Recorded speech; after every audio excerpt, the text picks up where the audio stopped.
Hello dear, I am Jawad. जैसे कि रोज़ मैं आपके लिए पाकिस्तान न्यूज़ ऑब्ज़र्वर न्यूज़पेपर का एडिटोरियल लाता हूँ ताकि आपको इंग्लिश सीखने में बहुत आसानी हो और आपका जो डर है अंग्रेज़ी का वो ख़त्म हो जाए। और मैं ये जो वीडियो बना रहा हूँ आपके लिए, इससे आपको बहुत हेल्प होगी और आप इंग्लिश के स्ट्रक्चर को समझेंगे और जो एग्ज़ाम्स में आप जब बैठेंगे तो आपको बहुत ही कामयाबी मिलेगी। लेकिन आप इस वीडियो को देखें और शेयर करें और बेल आइकन को क्लिक करें और लाइक करें ताकि बहुत से लोगों के पास जाए जिनको इसकी बहुत ज़रूरत है। और आजकल कोविड-19 की सिचुएशन चल रही है और काफ़ी सेंटर्स स्कूल वगैरह जो है वो क्लोज़ हैं, ओपन नहीं है, तो काफ़ी डिफ़िकल्टी हो रही है लड़कों को अंग्रेज़ी सीखने में सेंटर्स या किसी और जगह पर जाने के लिए। तो इसी उम्मीद के साथ कि आप आज भी कुछ नया ही सीखेंगे, तो मैं वीडियो शुरू करने से पहले बता रहा हूँ मेरा जो यूट्यूब में चैनल है जवाद अहमद 12 यूट्यूब में उसको आप लाइक करें। ओके, आज का एडिटोरियल 14 मई 2020, 14 मई 2020। The economic coordination committee of the cabinet. Economic coordination committee, इसका तो हमें पहले पता चलना चाहिए कि ये कब बनी थी। ये 1965 में बनी थी और इसका जो चेयरमैन होता है वो फाइनेंस मिनिस्टर होता है, लेकिन प्राइम मिनिस्टर को भी अथोराइज है, वो भी इसको चेयर कर सकता है। लेकिन अभी जो इसका चेयरमैन है वो फाइनेंस मिनिस्टर है और इसके साथ कुछ और भी मिनिस्टर्स हैं जो इलेक्टेड हैं, फाइनेंस से रिलेटेड हैं। तो ये इकनॉमिक कोऑर्डिनेशन कमेटी का क्या होता है, ये फाइनेंशियल मैटर्स को डील करती है। इसका यही है economic coordination committee of the cabinet. Cabinet की जो ये ईसीसी है, और कैबिनेट उसको कहते हैं जो इलेक्टेड चोजन मेंबर्स होते हैं और जो लोगों को रिप्रेजेंट करते हैं और गवर्नमेंट की पॉलिसीज़ बनाते हैं। कैबिनेट उसको कहते हैं जो मेंबर होते हैं पार्लियामेंट में, सेनेट में, ये कैबिनेट होते हैं। Wednesday approved a multi-billion agricultural package to provide the farmers subsidy on fertilizers. Wednesday पर उन्होंने मल्टी बिलियन यानी 1 बिलियन में 100 करोड़ होते हैं, मल्टी बिलियन 100 करोड़ से ज़्यादा एग्रीकल्चर ज़राअत के पैकेज प्रोवाइड किए, लोगों को मुहैया किए, फार्मर्स को प्रोवाइड किए। सब्सिडी ऑन फर्टिलाइज़र, सब्सिडी के ज़रिए फर्टिलाइज़र्स पे। तो हमें ये समझना चाहिए कि सब्सिडी क्या है। सब्सिडी वो होती है, मिसाल के तौर पर एक चीज़ है 100 रुपये की, अगर आप उसको परचेज़ करने जा रहे हैं तो उस मिसाल के तौर पर गवर्नमेंट आपको 20 रुपये सब्सिडी दे रही है, तो 20 रुपये गवर्नमेंट की तरफ से उसको पे होंगे और वो आपसे 80 रुपये चार्ज करेंगे। तो इसका बहुत बेनिफिट होता है आम लोगों को। Reduction in bank markup on agriculture loans, और गवर्नमेंट ने इस इकनॉमिक कोऑर्डिनेशन कमेटी ने और क्या किया है, बैंक से जो लोन लिए लाते हैं एग्रीकल्चर के ऊपर, उनका जो मार्कअप है, जो इंटरेस्ट रेट है, वो भी कम किया गया है। सब्सिडी ऑन काटन, काटन के ऊपर भी सब्सिडी मिलती है। सब्सिडी आप अब समझ गए होंगे, government pay price to keep the products price low, ताकि गवर्नमेंट जो पैसे पे करती है और उस प्रोडक्ट की कीमत कम ही रहती है, लोगों को फ़ायदा मिलता है। काटन सीड के ऊपर and white fly pesticides, white fly तो आपको पता होगा जो जीत वगैरह होते हैं, और पेस्टिसाइड्स भी जो मक्खियाँ होती है, फ्लाई पेस्टिसाइड जो जीत होते हैं। And sale tax subsidy on locally manufactured tractors, और सेल्स टैक्स में यानी कि टैक्स में भी सब्सिडी मिल रही है। जो मैन्युफैक्चर बनाते हैं लोकली मैन्युफैक्चर ट्रैक्टर यानी कि जो ट्रैक्टर्स है अपने मुल्क में बनाते हैं, उनको भी सब्सिडाइज किया जाएगा, उनको भी फ़ायदा होगा। The agriculture package is part of ₹100 billion earmark out of 1200 billion corona virus relief package. Agriculture ज़राअत का जो पैकेज है, जो हमें 100 बिलियन मिला है, year mark out of 1200 billion.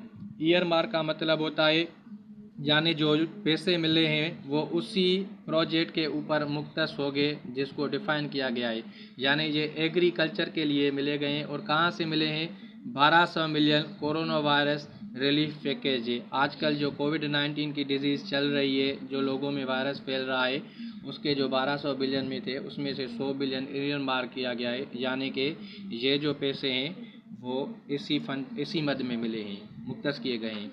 For the small and medium enterprises, small और medium enterprises के लिए। अब ये स्मॉल मीडियम इंटरप्राइजेज़ एक बिजनेसेस होते हैं जिसमें 1 करोड़ से लेकर 5-10 करोड़ तक जो है ख़रीद फरोख्त होती है, और ये जो है मिडिल बिजनेसेस होते हैं। लार्जर स्केल पे लार्ज मीडियम इंटरप्राइज और होती है, लेकिन ये जो है कम ही पैसे लेते हैं। ओके, जैसे कि 100 बिलियन अब पहले ही डिफाइन किया गया है। एंड द एग्रीकल्चर सेक्टर, और एग्रीकल्चर सेक्टर के लिए ये सारा पैसा मिला है, यानी कि मुख्तलिफ हेड्स होंगे, उन मुख्तलिफ हेड्स में 100 बिलियन जो है वो खर्च होंगे। The agriculture package was proposed by Ministry of National Food Security and Research at a cost of rupees 56.6 billion. Agriculture package propose किया गया है, जो दिया गया है ministry of national food security और रिसर्च से। उसकी जो कास्ट बनती है वो 56.6 बिलियन है। But the ECC chaired economic coordinated committee chaired by adviser to prime minister, जिसको चेयर किया गया है मीन्स उसको रिप्रेजेंट कर रहा है एडवाइज़र, प्राइम मिनिस्टर का जो एडवाइज़र है on finance and revenue, finance और रेवेन्यू पे, जिसका नाम ये है डॉक्टर, और ये है आज द मिनिस्ट्री ऑफ NFSR। अभी जो NFSR है ये तो एब्रीविएशन है जो पहले दिया गया है national food research security and research का ही, to rationalise it as per its shares in the overall ₹100 billion package announce for the SMEs, ताकि इसको रेशनलाइज किया है। अब रेशनलाइज अल्फाज का मतलब ये होता है कम से कम पैसे खर्च होंगे और ज़्यादा से ज़्यादा हमें फ़ायदा मिले, बेनिफिट्स मिले, तो उसको कहते हैं रेशनलाइज, ताकि और लॉजिक जिस तरह से सही बने। तो 100 बिलियन का जो पैकेज अनाउंस किया गया है SMEs के लिए, एग्रीकल्चर सेक्टर में 12 million corona virus release package के लिए, इसको रेशनलाइज किया जाए, यानी कि इसको मुख्तलिफ हेड्स में डिस्ट्रीब्यूट किया जाए, जिससे मैक्सिमम आउटपुट हमें मिले।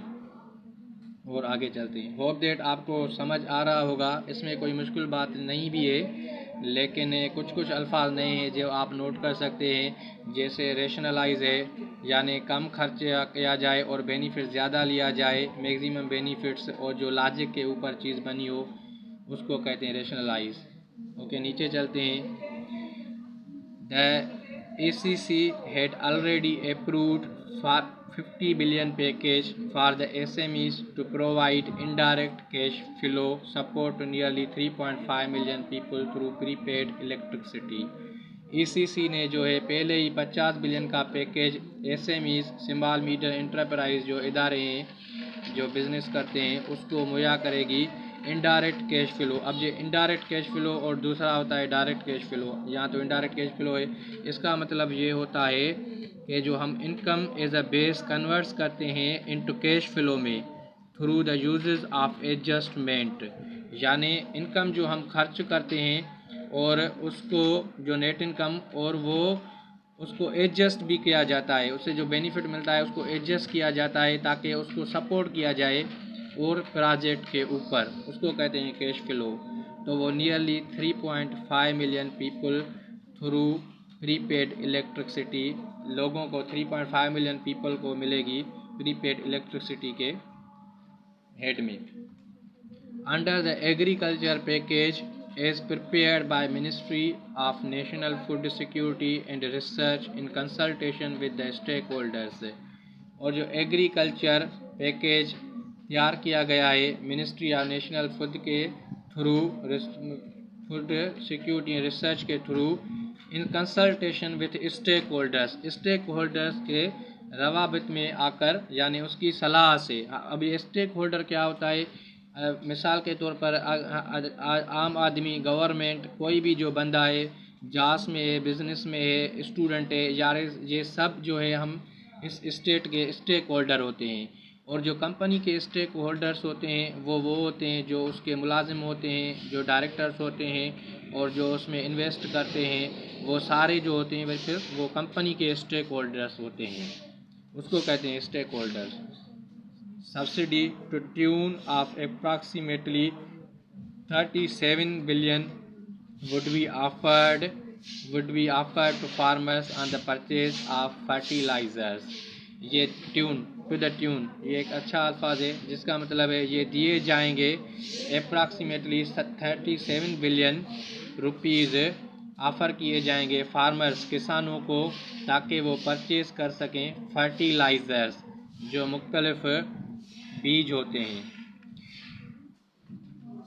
The amount would include a subsidy of rupees 925 per bag on DAP and other phosphatic fertilizers and rupees 243 per bag on urea and other nitrogen fertilizers।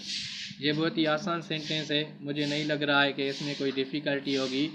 Amount जिसमें शामिल है subsidy जो मैंने आपको बताया कि आप जब कुछ ख़रीदेंगे आपको चीप सस्ती मिलेगी क्योंकि उसमें गवर्नमेंट भी अपना हिस्सा डालती है लोगों को ताकि कम प्राइस में वो चीज़ मिले। 925 पर बैग ये DAP मिलेगा, ये एक फर्टिलाइज़र का नाम है। एंड अदर फास्फेटिक फर्टिलाइज़र्स ये भी फर्टिलाइज़र्स हैं। And rupees 243 bag on urea तो आपको तकरीबन पता ही होगा, वो भी तकरीबन पता होगे लेकिन कुछ स्टूडेंट्स को शायद, तो urea and other nitrogen fertilisers के ऊपर भी सब्सिडी मिलेगी ताकि वो आसानी से इसको परचेज कर सकें। The ECC Economic Coordinated Committee Council was told that the estimated urea offtake would be around 3-4 million ton। अभी इकनॉमिक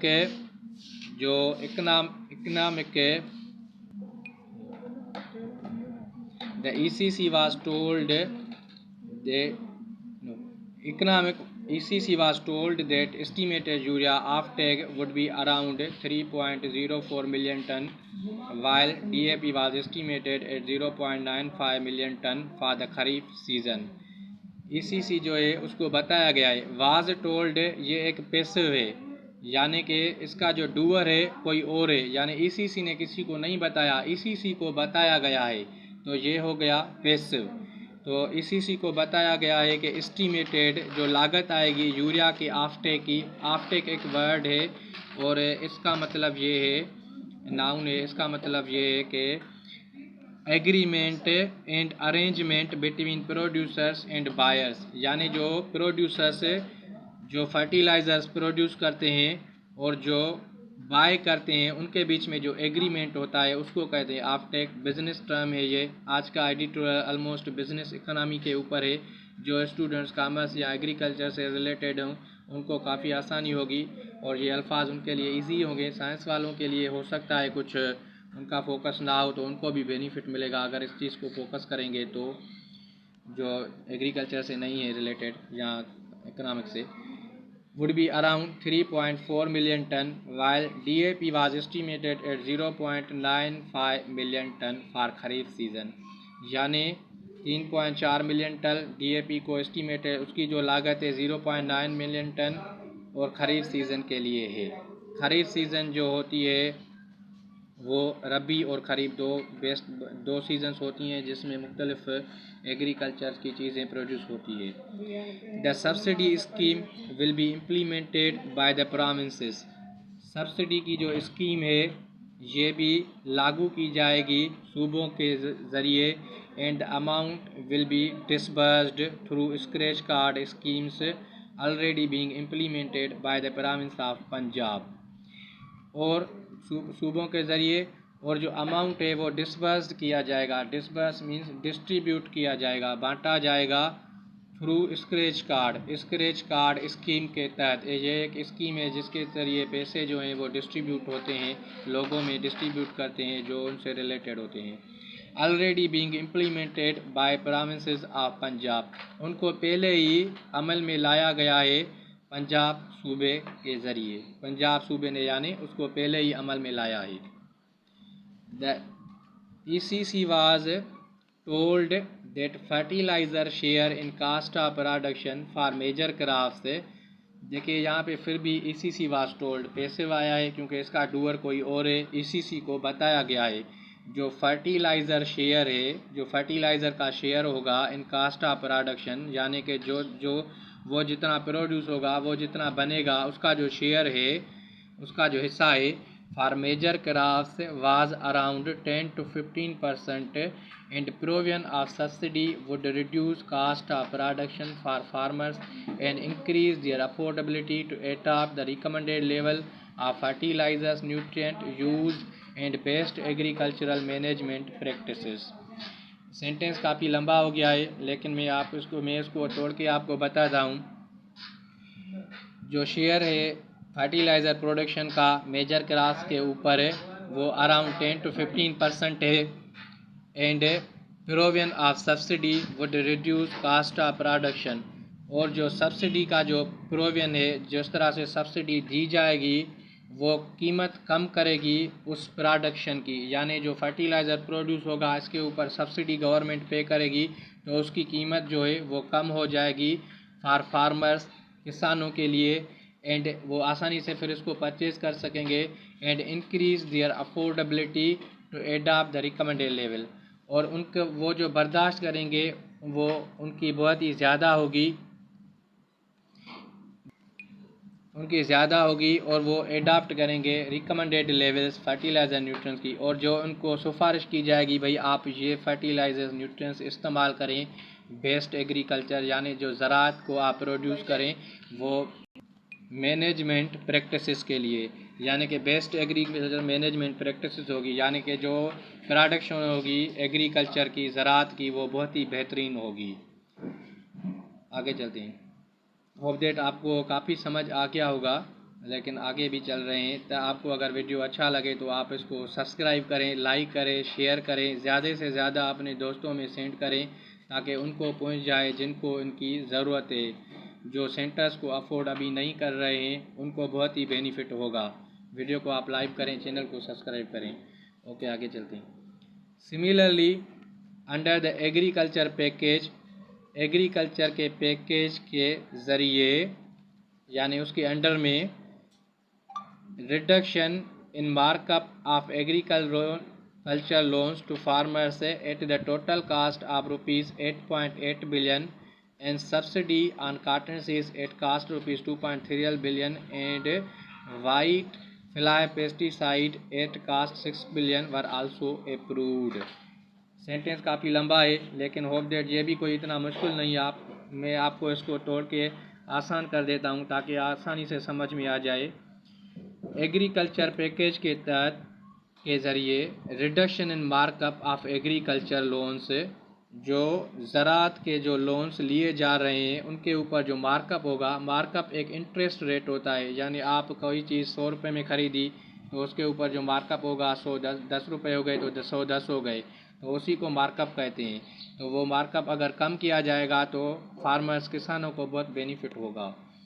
हाँ, तो वो लोन्स जो फार्मर्स ले रहे हैं रिडक्शन इन मार्कअप पे, इंटरेस्ट में, कम ब्याज पे, at the total cost $8.8 billion and subsidy on cotton seed cost ₹2.3 billion. Cotton के ऊपर जो सब्सिडी मिल रही है 2.3 billion and white fly pesticides, और वो जो सफ़ेद जीत और मक्खियाँ होती है उनके ऊपर 6 बिलियन वर आल्सो अप्रूव्ड, उनको मंजूर कर लिया गया है, यानी ये किसानों को, फार्मर्स को मिलेंगे। The package would also include ₹2.5 billion subsidy.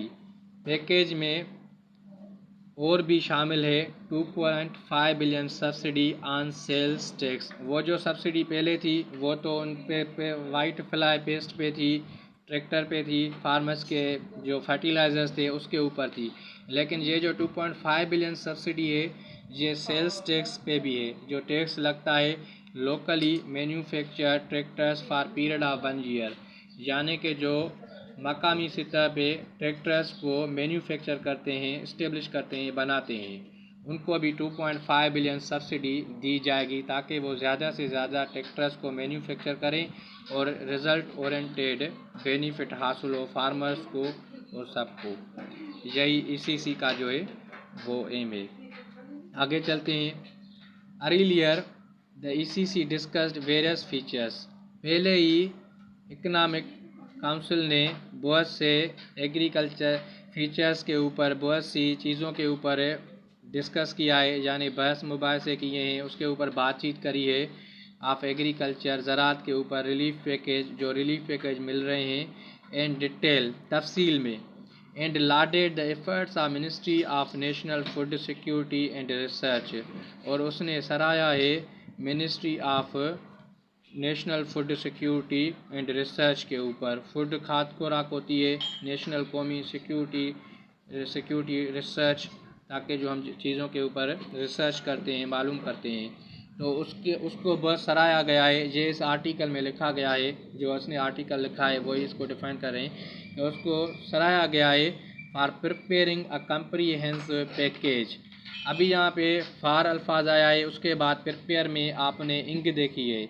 अभी हम इसको प्रिपेयर नहीं लिख सकते क्योंकि जब भी कोई प्रेपोजिशन आती है, टू की एक एक्सेप्शन है, उसके ऊपर मैं कभी आपको डिस्कस करके बताऊंगा। उसके साथ वर्ब की फर्स्ट फॉर्म होती है, लेकिन ऑलमोस्ट जो भी प्रेपोजिशन होती है वो वर्ब जब हम प्रोड्यूस करते हैं उसके बाद तो उसमें इंग होती है, वो नाउन का काम करती है। इसलिए रिसर्च फॉर प्रिपेयरिंग लिखा होगा, रिसर्च फॉर प्रिपेयर नहीं लिखा हो सकता।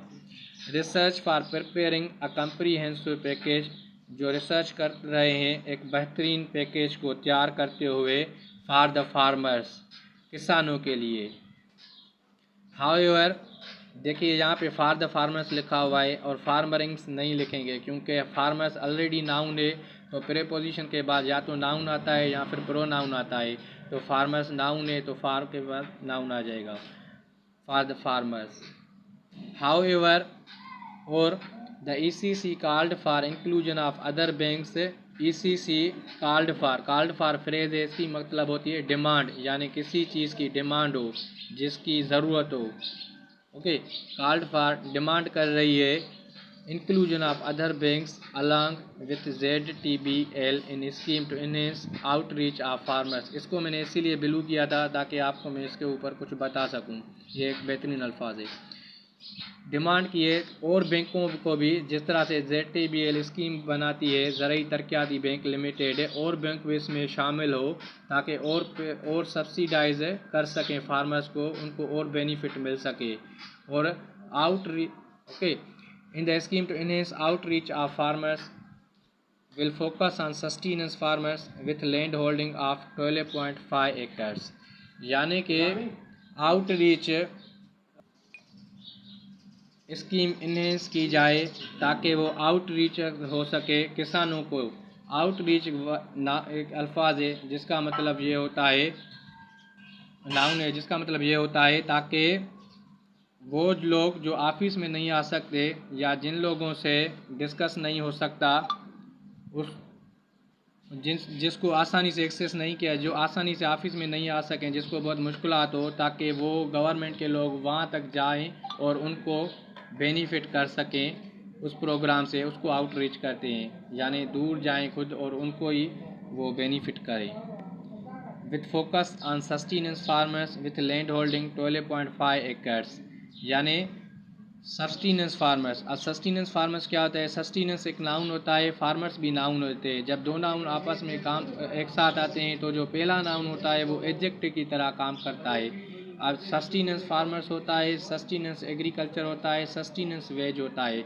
यानी फार्मर्स फोकस करेंगे सस्टेनेंस फार्मर्स पे, यानी कि जो वो प्रोड्यूस करेंगे वो इतना सफिशिएंट करेंगे ताकि खुद खाएं, बजाय कि वो उसको सेल करें। यानी जो प्रोडक्शन होगी वो इतनी हो जो हम खा सकें और सेल करने की ज़रूरत भली नहीं पड़े, उसको सस्टेनेंस फार्मर्स कहते हैं।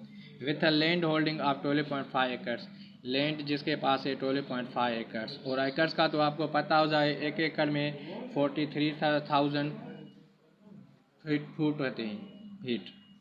It was also suggested that since markup had been reduced that since markup had been reduced by State Bank of Pakistan, और ये सजेस्ट किया गया है, ये बताया गया है जैसे कि स्टेट बैंक ऑफ पाकिस्तान ने इंटरेस्ट ब्याज की शरह को कम किया है। अभी यहाँ पे एक अल्फाज होगा है सिंस तब आता है जब हम had been have been use करते हैं, और कुछ और जगहों पे भी यूज़ आता है, लेकिन ऑलमोस्ट इसका ये इस चीज़ पे ऊपर आता है। अगर आप कहेंगे तो मैं इसके ऊपर भी एक वीडियो बना लूँगा ताकि आपको सिंस का पता चल जाए। The interest rates used in proposal could also rationalize accordingly। जो इंटरेस्ट रेट्स यानी जो ब्याज की शरह उनको मिली है यूज्ड इन द प्रोपोजल, जो प्रोपोजल यानी एक मसूदा तैयार किया गया है, could also be rationalized accordingly। Rationalise को मैंने हाईलाइट किया है ताकि ये पहले ही बता दिया था, लेकिन और भी ताकि उसको रेशनलाइज किया जाए अकॉर्डिंगली, यानी कम से कम खर्च किया जाए, रिसोर्सेज जो अननेसेसरी वो ना यूज़ किए जाएं, उसको बचाया जाए और मैक्सिमम बेनिफिट मिल जाए। होप दैट आपको वीडियो अच्छा लगा होगा। अगर आपको अच्छा लगा है तो इसको लाइक दें, रेटिंग दें, सब्सक्राइब करें, बेल आइकन पे क्लिक करें, और दोस्तों में, ग्रुप्स में, व्हाट्सएप, फेसबुक, इंस्टाग्राम काफ़ी जो शेयर लिंक्स से आप उसको सेंड करें ताकि आपके दोस्तों तक पहुंच जाए और जिनको इसकी मैक्सिमम ज़रूरत है उन तक पहुंच जाए, ताकि उनसे अंग्रेज़ी का डर ख़त्म हो जाए। और मैं यहाँ पे आपको एक और बात बताना चाहूँगा, ये जो हम एडिटोरियल पढ़ रहे हैं इससे ये बेनिफिट होगा अगर आप इसको पूरे की समरी कुछ लफ्ज़ों में लिखेंगे, 100 या 200 लफ्ज़ों में, या 50-30 जो भी आपको लगता है, तो मैं उसको चेक करूँगा, और जितना आप लिख के राइट करेंगे तो आपकी राइटिंग स्किल से और भी इम्प्रूव होगी और आपको बहुत बेनिफिट होगा।